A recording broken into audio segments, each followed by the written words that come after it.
Saking mulianya bulan Ramadan ini digambarkan dulu para sahabat-sahabatku, para sahabat Nabi, para tabi'in bahkan mempersiapkan Ramadan itu 6 bulan sebelumnya. Kemudian setelah Ramadan berlalu mereka terus berdoa agar amal-amal mereka yang telah dilakukan selama bulan Ramadan diterima oleh Allah.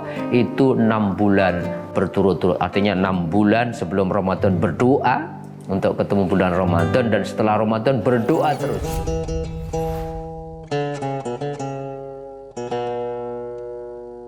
Assalamualaikum warahmatullahi wabarakatuh. Bertemu kembali sahabat-sahabatku di channel Tauhid Cinta. Tidak terasa bulan ini sudah memasuki bulan ke-8 dalam kalender Hijriah, yaitu bulan Sya'ban. Berarti sebentar lagi kita akan memasuki bulan yang ditunggu-tunggu umat Islam. Bulan ke-9 yaitu bulan yang agung, bulan yang paling mulia, yaitu bulan suci Ramadan. Hari ini kita akan membincangkan bagaimana Rasulullah dan para sahabat Nabi dulu, sikap mereka ketika menjelang atau menyambut bulan suci Ramadan. Diceritakan dalam beberapa riwayat ketika menjelang datangnya bulan Ramadan, itu Rasulullah mengumpulkan para sahabatnya. Kemudian Rasulullah di hadapan para sahabatnya memberikan beberapa wejangan kepada mereka. Salah satu yang dinasihatkan kepada Rasulullah adalah, wahai sahabat-sahabatku, sebentar lagi akan datang kepada kalian bulan Allah. Bulan ini menawarkan keberkahan, menawarkan rahmat dan maghfirah atau ampunan. Bulan ini bulan yang paling mulia di sisi Allah. Hari-harinya hari-hari yang paling utama, malam-malamnya malam-malam yang paling utama, jam demi jamnya adalah jam-jam yang utama. Dan kemudian kalian di bulan ini, kata Rasulullah, diundang menjadi tamu Allah, dan Allah akan memuliakan kalian. Amal-amal kalian diterima, kemudian tidur kalian dihitung ibadah, nafas-nafas kalian menjadi tasbih, dan doa-doa kalian akan diijabah. Dalam kesempatan lain Rasulullah juga pernah mengatakan ketika menyambut bulan suci Ramadan dengan bersabda, qad ja'akum Ramadan, telah datang kepada kalian bulan Ramadan, syahrun mubarak, bulan yang penuh keberkahan. Iftaradallahu alaikum siyamah, Allah telah mewajibkan kepada kalian di bulan Ramadan itu berpuasa. Tuftahu bihi abwabul jannah, di bulan ini pintu-pintu surga dibuka luas oleh Allah. Wa tuhlaku fihi abwabul jahim, dan pintu-pintu neraka ditutup. Wa tughallu fihi syayatin, dan setan-setan kemudian dibelenggu. Fihi lailatun khairum min alfi syahr, di bulan Ramadan ini ada satu malam yang lebih baik dari 1000 bulan, yaitu malam Lailatul Qadar. Man khurima khairaha faqad khurima, maka barang siapa di bulan ini terhalangi untuk melakukan banyak kebaikan, maka sesungguhnya dia telah terhalangi.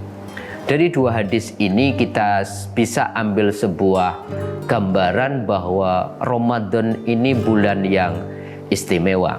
Ramadan menawarkan berkah, menawarkan rahmat, menawarkan ampunan. Bahkan di bulan ini Allah turunkan Al-Quran, syahrul Ramadan alladzi unzila fihil Quran. Di bulan Ramadan ini Allah turunkan Al-Quran, maka ada nanti malam nuzulul Quran.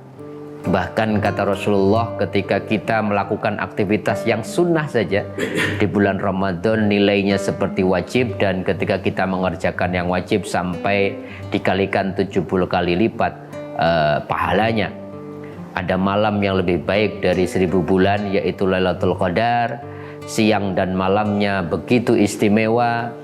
Dan yang menarik di dalam khutbah Nabi menjelang bulan Ramadan tadi, kita semua diundang oleh Allah di bulan Ramadan ini dan akan dimuliakan oleh Allah.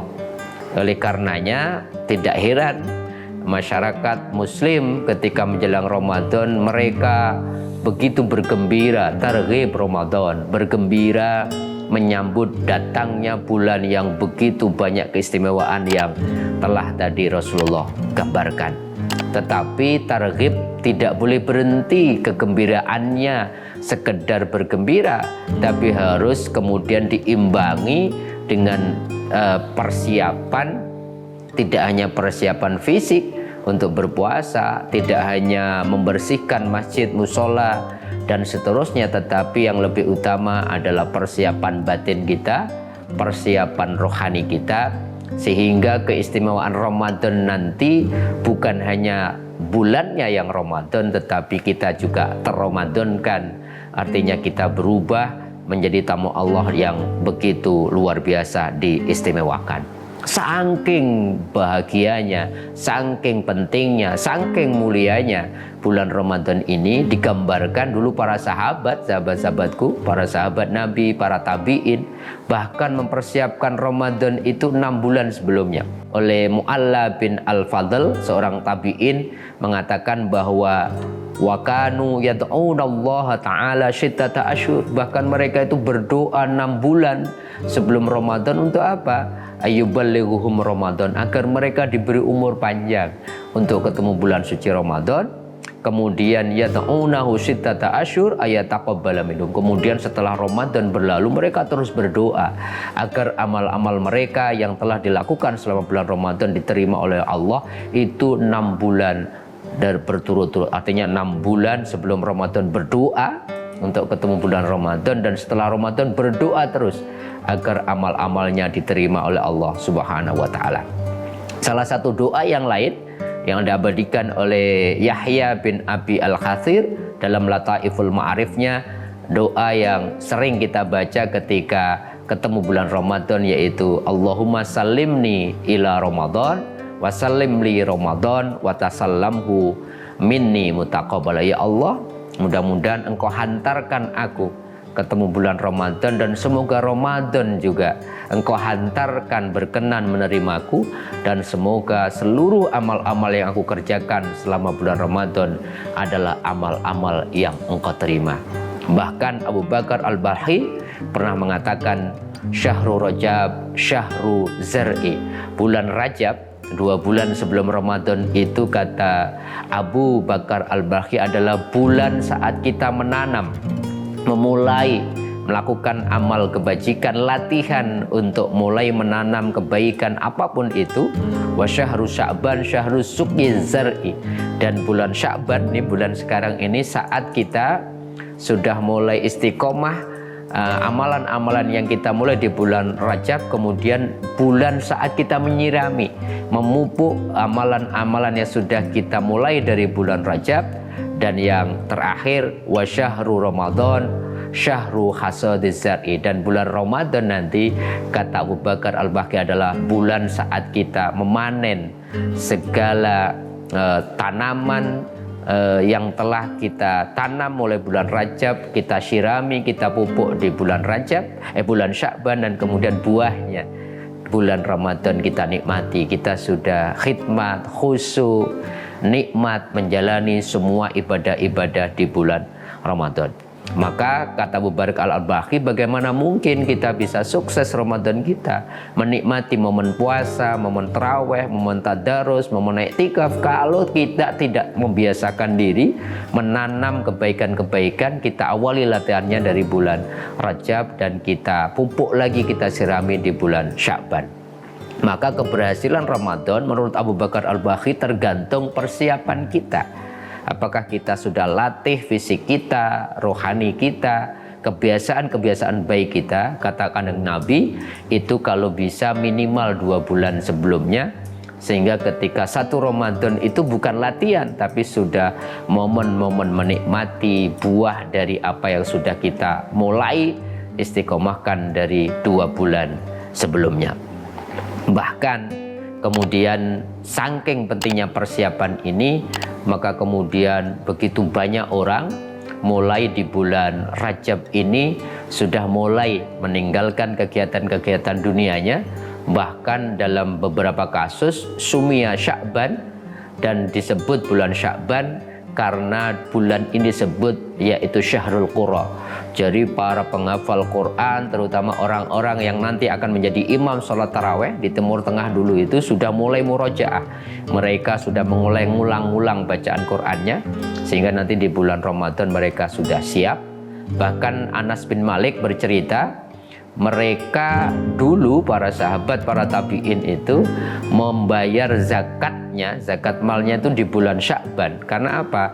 Agar kemudian sahabat-sahabat yang lain yang kurang beruntung secara ekonomi punya persiapan secara ekonomi untuk memasuki bulan suci Ramadan. Terakhir, Imam Asy-Syaukhi pernah mengatakan kenapa bulan Ramadan ini dinamakan Ramadan, sehingga kemudian kita tahu betapa istimewanya Ramadan. Yang pertama, disebut Ramadan itu cuacanya dulu di bulan Ramadan di saat itu sangat terik, jadi sampai membakar kulit manusia. Itu sebagai sebuah majas, sebagai sebuah metafor. Bulan Ramadan itu menawarkan pembakaran dosa-dosa kalau kita mengisinya dengan amal-amal yang istimewa. Yang kedua, kenapa disebut Ramadan? Karena menurut Imam Asy-Syaukhi di dalamnya ada ibadah puasa. Puasa ini ibadah yang luar biasa.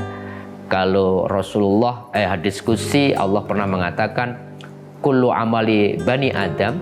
Jadi kalau manusia mengerjakan sesuatu itu semuanya jadi untuk diri mereka sendiri, illa saum, kecuali amal yang disebut puasa.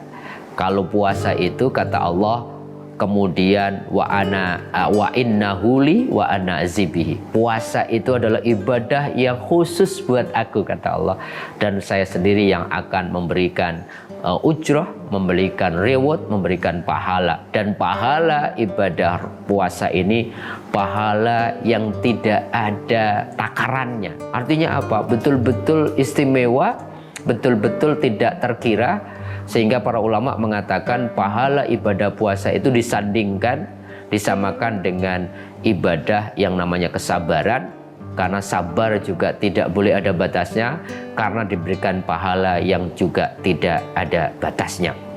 Kenapa Ramadan begitu istimewa? Karena ada ibadah puasa, dan ibadah puasa adalah satu-satunya ibadah yang kemudian pahalanya tidak digunakan untuk mengcover dosa-dosa yang kita lakukan yang berhubungan dengan hablum minanas. Betul-betul ini istimewa. Itulah beberapa catatan saya kira sahabat-sahabatku tentang pentingnya, mulianya, kerennya yang ditawarkan di dalam ibadah puasa, di dalam bulan Ramadan, terutama ada puasa. Kalau puasa kita lakukan benar, maka puasa kita akan mengcover, menjadi kafarat, akan menghapus dosa-dosa di antara Ramadan yang satu dengan Ramadan yang lain. Sebagaimana Rasulullah pernah bersabda, as-shalawatul khamsu wal jumu'atu ilal jumu'ati wa Ramadan ila Ramadan mukaffaratun bainahunna idza istanaba al-kaba'ir. Salat yang 5 waktu, Jumat sampai Jumat lagi, Ramadan sampai Ramadan lagi, semuanya menjadi kafarat, menjadi penggugur dosa-dosa di antara keduanya. Tapi dengan syarat mereka yang melakukan sholat 5 waktu, sholat Jumat dan puasa Ramadan tidak melakukan dosa-dosa yang besar. Mudah-mudahan Allah memberikan umur panjang kepada kita sehingga kita bisa ketemu bulan suci Ramadan. Mudah-mudahan Ramadan juga berkenan menyambut kita sebagai tamunya, dan semoga kita bisa isi bulan Ramadan tahun ini dengan ibadah-ibadah yang istimewa, sehingga kemudian kita betul-betul nanti keluar dari Ramadan dalam kondisi fitri, terhapuskan, terampuni dosa-dosa kita. Mudah-mudahan ada manfaatnya. Kurang lebihnya mohon maaf. Assalamualaikum warahmatullahi wabarakatuh.